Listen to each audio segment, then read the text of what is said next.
Boris said, Ernie Francis Jr. side by side.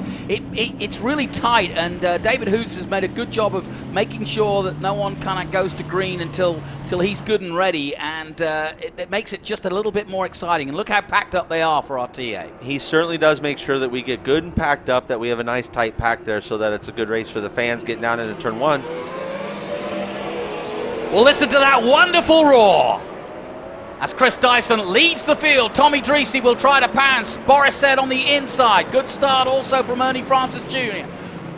Nice braking from Boris said on the inside in the Challenger, and he's doing just that, making a challenge as Francis is forced to go wide as we go on board with Simon Gray just behind this group in the lead, heading towards NASCAR for the first time. Francis Jr. makes a move on Forrest said. Oh, squeezed through there. Nice move. Ooh, Ernie is racy. He wanted that's a move he wanted in turn one, and Boris was like, nope, I am sneaking in here.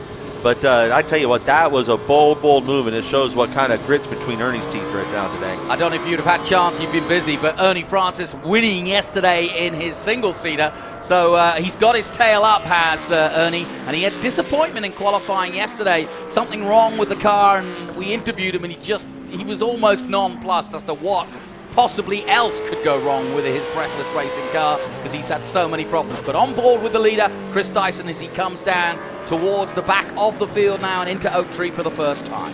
Chris is looking inspired, and he's looking very comfortable behind the wheel. And then back to Ernie, absolutely. It's so happy to see what he's doing in the single-seater. That's something that was so new to him at the first of this year at Road Atlanta. I talked to him a lot about the challenge that was ahead of him there.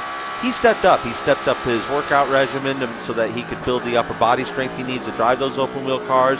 And he's won races now on those things, and that is not easy to do, especially when he's got zero experience driving a car that is completely different from these TA beasts that were on board here with Tommy Dreesy and that Lucas Oil Slick Mist. Yeah, and these aren't inexperienced drivers he's up against in single-seaters. These are honed ex-karters who are on their way to Indy or F1. Absolutely, they're kids that's all they've done is open wheel single-seater vehicles. And Ernie, he's the opposite.